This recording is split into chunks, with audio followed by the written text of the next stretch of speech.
तो ये आते हैं कुछ इस टाइप के क्वेश्चन जो कि बहुत ज्यादा सिंपल होते हैं। इसमें कुछ भी मेथड नहीं लगता, एकदम बेसिक क्वेश्चन होते हैं। दूसरा देखिए, ये सवाल देखने में कितना मुश्किल लग रहा है, लेकिन अगर सिंगल डिनोमिनेटर हो तो आप लोग डिनोमिनेटर को अलग अलग कर सकते हो। अब एक लॉग की प्रॉपर्टी होती है, कौन सी? m log x, है ना, को लिख सकते हैं अपन log x की पावर m। ये आपने पढ़ा ही होगा। फंक्शन है, उसका डेरिवेटिव और बाहर e की पावर x हो तो हमेशा इसका आंसर होता है e की power x of fx plus में c। सो हरे कृष्णा, क्या हाल चाल है आप सभी के? आई होप आप सब बढ़िया होंगे। तो यार एक चीज जो सबसे ज्यादा परेशान कर रही है इस वक्त तुम लोग को, वो है इंटीग्रेशन। ये एक ऐसा चैप्टर है जिसने क्लास 12th में परेशान करा और क्लास 12th के बाद सीयूटी में भी और जितने भी आगे के एग्जाम्स है सब में आपको परेशान कर रहा है। नहीं समझ में आता भैया कहां पर डायरेक्ट मेथड है, कहां पर सब्स्टिट्यूशन है, कहां पर पार्शियल फ्रैक्शन है, कहां पर डिवाइड करना है, कहां पर क्या है, कुछ समझ नहीं आता। लेकिन आज का लेक्चर देखने के बाद आप बड़े से बड़े सवाल, चाहे क्वेश्चन ऐसा हो, चाहे क्वेश्चन ऐसा हो, चाहे क्वेश्चन कैसा भी क्यों ना हो, आप हर क्वेश्चन को, इंटीग्रेशन को देखते ही समझ पाओगे कि किसमें क्या अप्लाई करना। लेकिन शर्त क्या है, आपको लेक्चर को एंड तक देखना पड़ेगा। बस इतना आप संभाल लो, बाकी आज का लेक्चर देखने के बाद इंटीग्रेशन बहुत आसान लगने लगेगी। तो चलिए स्टार्ट करते हैं। सबसे पहले समझते हैं, ये आते हैं कुछ इस टाइप के क्वेश्चन जो कि बहुत ज्यादा सिंपल होते हैं। इसमें कुछ भी मेथड नहीं लगता, एकदम बेसिक क्वेश्चन होते हैं। जैसे कि यहां पर दे रखा है root x minus one upon root x का होल स्क्वायर, तो हम लोग इसमें क्या करेंगे, a माइनस बी का होल स्क्वायर लगाएंगे और इसको ओपन करेंगे। तो फॉर्मूला क्या है, a का स्क्वायर है ना, और रूट एक्स का स्क्वायर x हो जाएगा, प्लस पर इसका स्क्वायर करूंगा, वन का स्क्वायर वन आ गया और रूट एक्स का स्क्वायर अगेन x आ गया। माइनस में 2ab का फॉर्मूला होता है, तो 2 टाइम्स ऑफ a ये हो गया और b कितना हो गया, b हो गया वन अपॉन रूट में x, जो कि आपको कुछ ऐसा बन गया। इंटीग्रेशन ऑफ x प्लस पर वन अपॉन पर x, और माइनस में से कैंसिल हो गया और 2 आ गया और dx। बस आपने इसको सिंपली अब इंटीग्रेट करना है। इसका आंसर कितना निकल कर आएगा देखो, तो x का तो हो गया एक्स स्क्वायर अपॉन पे 2, वन अपॉन एक्स का हो गया log of mod of x, ठीक है, और माइनस 2 का हो गया 2x और प्लस में c लगाना मत भूलेगा, और ये हो गया आपका पहले वाले का आंसर। बहुत सिंपल था। दूसरा देखिए, ये सवाल देखने में कितना मुश्किल लग रहा है, लेकिन अगर सिंगल डिनोमिनेटर हो तो आप लोग डिनोमिनेटर को अलग अलग कर सकते हो। फॉर एग्जाम्पल मैंने क्या बोला, 2 अपॉन पर कितना आ गया, ये आ गया कॉस स्क्वायर एक्स, ठीक है, और माइनस में आ गया 3 साइन एक्स और डिवाइड बाय आ गया कॉस स्क्वायर एक्स और dx। इस तरीके से जब सिंगल डिनोमिनेटर देखे ना कभी भी तुम लोग को, तो अलग अलग कर देना। जब भी सिंगल डिनोमिनेटर देखे अलग अलग करने का, जरूर करने का, ठीक है।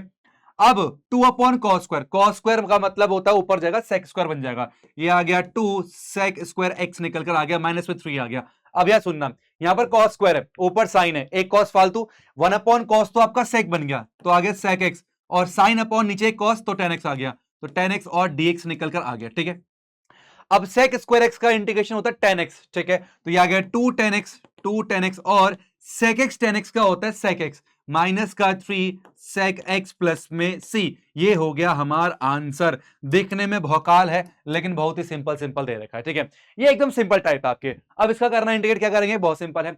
जब भी आपको फ्रैक्शन दिखे मेरे भाई, करना कुछ नहीं है, ट्रिक बताता हूं, तुमने दोनों को ऐड करना, 3 और 2 5 आ गया, तो अपॉन 2 डिनोमिनेटर सेम रहेगा, और यहां पर बस इसको रेसिप्रोकल कर लिख दो, उल्टा कर लिख दो, काम खत्म, ठीक है। 2 कांस्टेंट है, e की पावर x का इंटीग्रेशन e की पावर x ही होता है, और 1 अपॉन x का इंटीग्रेशन होता है log ऑफ मॉड x और प्लस में c। ये हो गया इसका आंसर। तो बहुत सिंपल टाइप है, बस इसके लिए आपको सारे फॉर्मूले याद होने चाहिए। एक मसला ये भी होता है, अगर आपको फॉर्मूला याद नहीं है ना, तो मेरे भाई भूल जा, फॉर्मूला याद होना जरूरी है, और एकदम सिंपल टाइप में जहां पर फॉर्मूला अगर याद है तो हम सीधा सीधा इसको इंटीग्रेट कर सकते हैं। अब आता है टाइप नंबर 2, अब आता है आपका टाइप 2। टाइप 2 में क्या है, जितने भी सबसे गंदे दिखने वाले सवाल होते हैं ना, जितने भी, नोटिस करना एक बार, जितने भी गंदे सवाल दिख सकते हैं, ऐसे हर क्वेश्चन में आपका सब्स्टिट्यूशन मेथड इस्तेमाल होता है। अब भैया क्या है सब्स्टिट्यूशन मेथड, वो मैं तुमको समझाता हूं। किसी एक को टी मान लेने से आपका दूसरा कट जाता है, और किसको टी मानना है, जिसका डेरिवेटिव प्रेजेंट हो। अब यहां पर ध्यान से देखो, यहां पर ध्यान से देखो, अगर मैं इसको टी मान लूं, अगर मैं इसको टी मान लूं, तो आप ध्यान से देखोगे, इसको डिफरेंशिएट करने पर आपका न्यूमरेटर अपने आप बन जाएगा। यकीन नहीं होता, आओ करके दिखाता हूं। मैंने बोला एक काम करो, लेट x e की पावर x को मैंने t मान लिया। अब यहां पर डिफरेंशिएट करने पर लगेगा प्रोडक्ट रूल। क्या कहता है, पहले वाले का डेरिवेटिव 1 आ गया, दूसरे का छोड़ दिया, प्लस में पहले को छोड़ा और दूसरे का डेरिवेटिव, ठीक है, और बाहर कितना आ गया dx, और ये हो गया आपका बराबर में dt, ठीक है जी। ये आ गया e की पावर x प्लस में x इंटू e की पावर x, और यहां पर क्या है, बाहर dx है और बराबर में आपका dt बन जाएगा, ठीक है। अब e की पावर x दोनों जगह नजर आ रहा है, कॉमन कर लें क्या, तो अगर मैं e की पावर x कॉमन करूंगा कितना आ गया 1 प्लस में x बाहर आ गया, ये हो गया dx is equal to dt। अब आप ध्यान से देख सकते हो ये पूरा आपका न्यूमेरेटर पार्ट है जो कि खत्म हो जाएगा। देखो इसके बदले e की power x 1 plus x dx, ये पूरा आपका, ये पूरी चीज आपकी क्या बन गई, ये बन गया dt। तो आगे इंटीग्रेशन ऑफ, ऊपर तो आपका dt बचा, ठीक है, नीचे क्या आएगा cos स्क्वायर, ठीक है, और ये क्या बना t, cos स्क्वायर t निकल कर आ गया। अब 1 अपॉन cos स्क्वायर क्या होता है, sec स्क्वायर होता है, तो ये आ गया इंटीग्रेशन ऑफ sec स्क्वायर कितना t dt, और sec स्क्वायर का इंटीग्रेशन tan t होता है, तो आ गया tan t प्लस में c। बट एक बात ध्यान रहे, लास्ट में आंसर लिखने से पहले t को वापस से लिख देना। t क्या था अपने पास, x e की पावर x और प्लस में c, बस हो गया इसका आंसर। इसके अलावा इसमें कुछ भी नहीं करना था। कितना सिंपल लग रहा होगा, नहीं आसान लग रहा है। चलो आ जाओ, अब बात करते हैं इस वाले क्वेश्चन की। करना क्या है भैया, अरे सिंपल है, देखो आप इसको ढूंढो जिसको हम टी मान सकते हैं। अगर यहां पर मैं डिनोमिनेटर को ध्यान से देखो, इसको टी मानने से आपका पूरा का पूरा न्यूमेरेटर खत्म हो जा रहा है। भैया कैसे पता चलता है ये, अरे करने से पता चलता है। देखो मैंने बोला लेट एक काम करो, x की पावर 10 प्लस में 10 की पावर x को अगर मैं t मान लेता हूं, कितना आएगा, देखो ये आ गया 10x की पावर 9 प्लस में a की पावर x का डेरिवेटिव होता है a की पावर x log a, है ना, तो ये आ गया 10 की पावर x और आगे log a, natural log base e होता है, ठीक है, और ये हो गया, ये हो गया, ये x नहीं आता, ठीक है, और ये हो गया dx equal dt, dx is equal to dt। अब आप देखो पूरा का पूरा न्यूमेरेटर आपका एज इट इज बन गया। तो क्या हुआ क्वेश्चन, ये हुआ दिस, ये पूरा आपका dt बन चुका है, तो dt अपॉन पे t आ जाएगा जो कि हो गया log ऑफ t। t कितना है लिख दो, ये x की पावर 10 और प्लस में 10 की पावर x और प्लस में c। लो मेरे भाई ये हो गया तुम्हारा आंसर। तो जितना भी अजीब से दिखने वाले सवाल होते हैं इसमें आप एक को टी मान लिया करो, दूसरा अपने आप खत्म हो जाता है। और भी देख सकते हो आप, देखो कितना अजीब लग रहा है देखने पे, ठीक है, इसको भी अपन सॉल्व कर सकते हैं, बहुत इजीली हो जाएगा।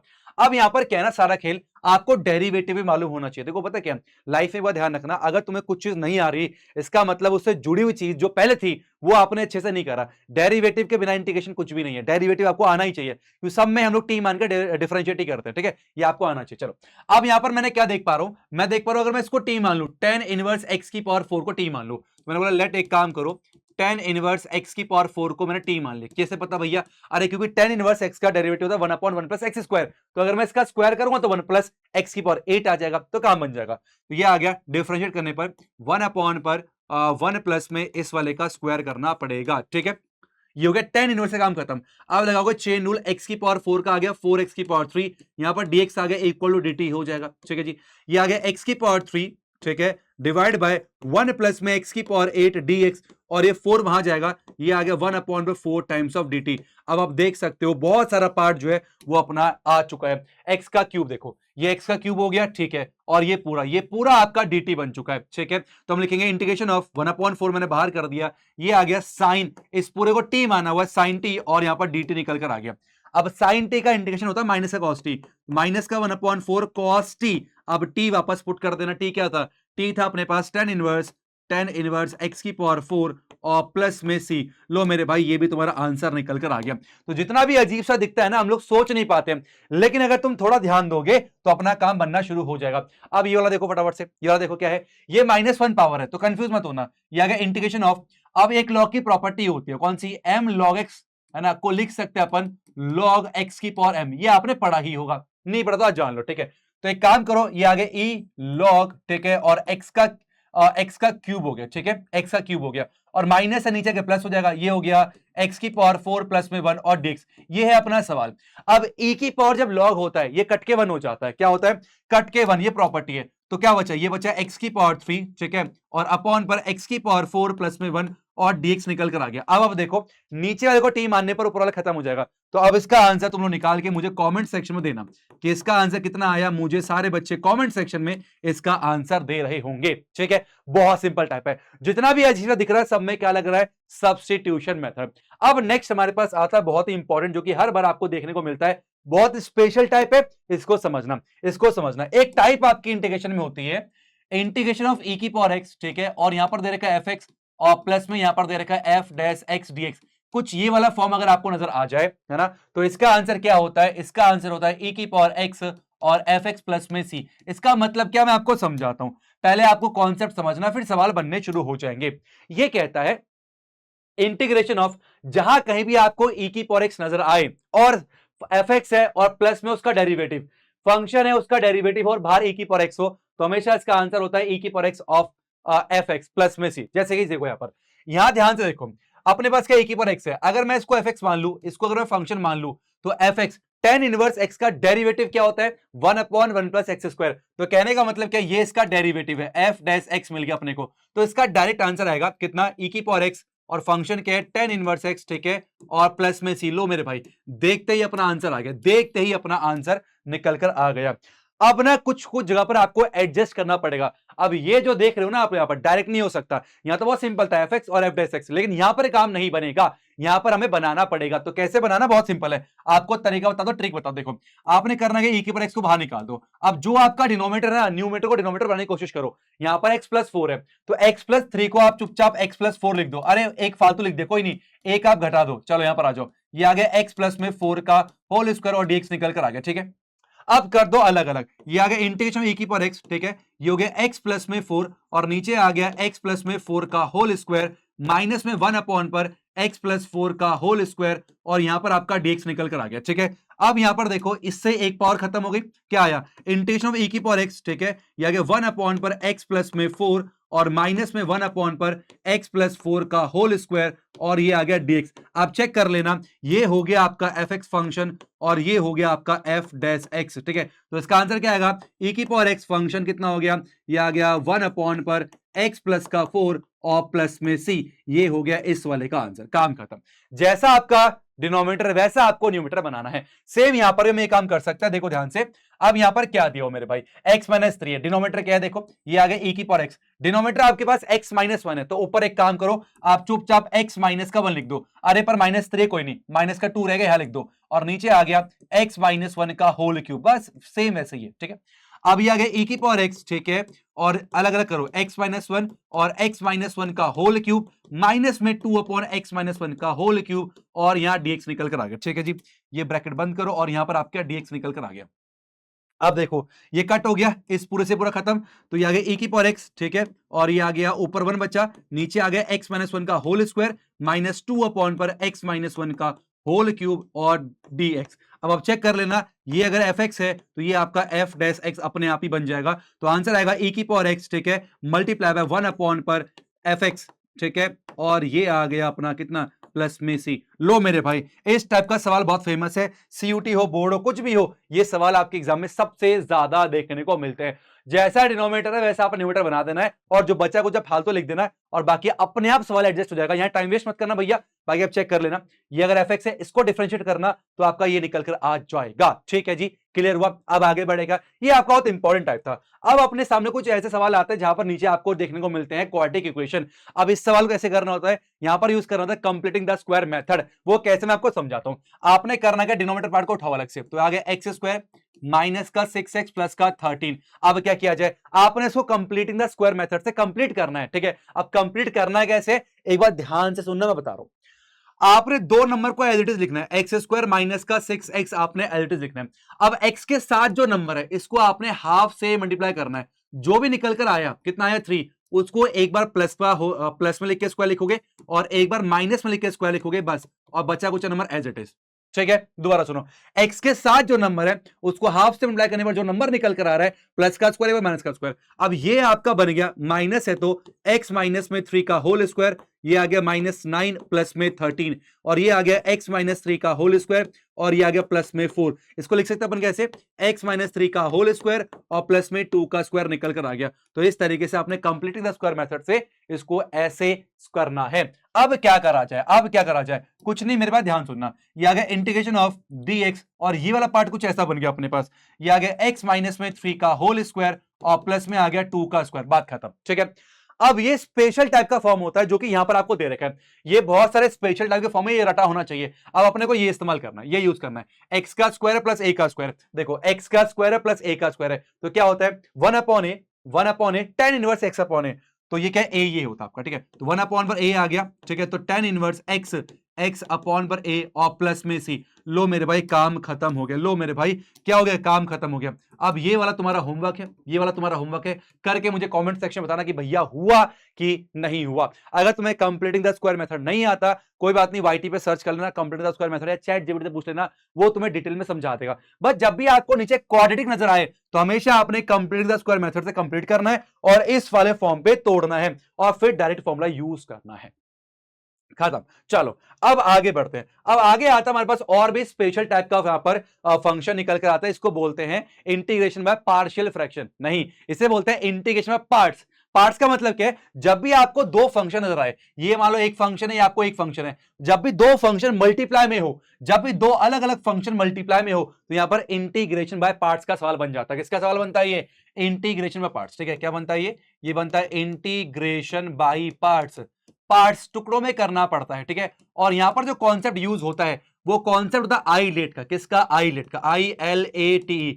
आईलेट का मतलब होता है inverse trigonometry function, logarithm function, ठीक है, और उसके बाद आता है अलजेब्रिकल फंक्शन, ट्रिग्नोमेट्री फंक्शन और एक्सपोनेंशियल फंक्शन। ये रैंकिंग दी जाती है, फर्स्ट और सेकंड फंक्शन आपको मानना पड़ता है। अब देखो, ये आपका अलजेब्रिकल फंक्शन है, ठीक है, और ये आपका लॉगरिथम फंक्शन है, तो इस हिसाब से पहले लॉग आ रहा है, फिर आपका अलजेब्रा आ रहा है, तो ये आपका फर्स्ट फंक्शन हो गया, ये आपका सेकंड फंक्शन हो गया। अब फॉर्मूला सुन लो फटाफट से, करना क्या होता है। देखो, आपने फर्स्ट फंक्शन को एज इट इज छोड़ देना होता है, ठीक है, इंटीग्रेशन ऑफ सेकंड फंक्शन को इंटीग्रेट करना होता है, माइनस का साइन, बड़ा इंटीग्रेशन, फिर पहले फंक्शन का डेरिवेटिव करना होता है, ठीक है, अगेन फिर integration of second function dx, और एक dx आपका और आएगा इस वाले फंक्शन के लिए, इस वाले के लिए आपका एक dx और निकल कर आएगा। दोबारा सुनो, पहला फंक्शन एज इट इज छोड़ देना है, दूसरे का इंटीग्रेशन करना है, फिर इंटीग्रेशन बड़ा साइन है, पहले का डेरिवेटिव, दूसरे का इंटीग्रेशन, दूसरे वाले का दो बार इंटीग्रेशन होता है। ठीक है, चलो, तो ये आ गया log x, ठीक है।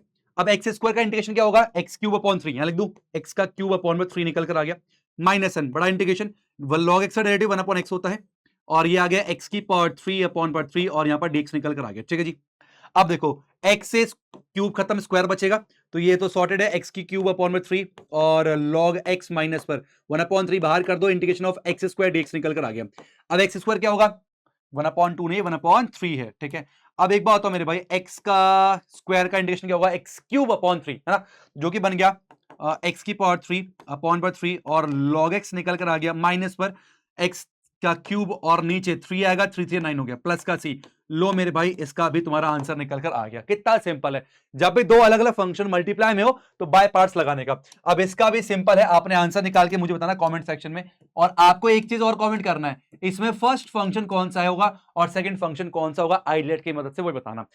अब चलते आगे, सबसे इंपॉर्टेंट वो है इंटीग्रेशन बाय पार्शियल फ्रैक्शन। यहां बहुत दिक्कत आती है बच्चों को, लेकिन चिंता मत करो, चुटकी में सिखा दूंगा। अब यहां ध्यान से देखो, सबसे पहले आपको ये समझना होगा पार्शियल फ्रैक्शन कहां पर लगता है, उसी पर लगेगा जहां पर आपका प्रॉपर रेशनल फंक्शन हो। अब इसका मतलब क्या है? देखो, नीचे जो डिग्री है 1 1 1, टोटल डिग्री कितने? 3, और ऊपर कितना? 1। डिनोमिनेटर की डिग्री जो है न्यूमीटर से हमेशा बड़ी होनी चाहिए, बराबर भी नहीं, हमेशा बड़ी होनी चाहिए, तब जाके आप लोग पार्शियल फ्रैक्शन का इस्तेमाल कर सकते हो। और करना क्या है, सुनो ध्यान से, सबसे पहले आपने चेक करना है कि आपके फैक्टर्स लीनियर होने चाहिए। अगर फैक्टर्स आपके लीनियर है, कोई झंझट ही नहीं है। लीनियर है तो ऊपर कांस्टेंट देते हैं, क्वाड्रेटिक है तो ऊपर लीनियर देते हैं, मतलब एक छोटा वाला पैकेज। ठीक है जी, कोई दिक्कत की बात नहीं। आओ देखो, ये ब्रेक होगा a अपॉन पर x माइनस 1, ठीक है, प्लस में b अपॉन पर x माइनस का 2, प्लस में c अपॉन पर x माइनस का 3। आप क्या करना है? अरे कुछ नहीं, आपने a निकालना है, आपने b निकालना है, और साथ में c निकालना है। a b c आ गया, इसका इंटीग्रेशन बोले तो इसका इंटीग्रेशन, बस बात खत्म। log of this, log of this, log of this,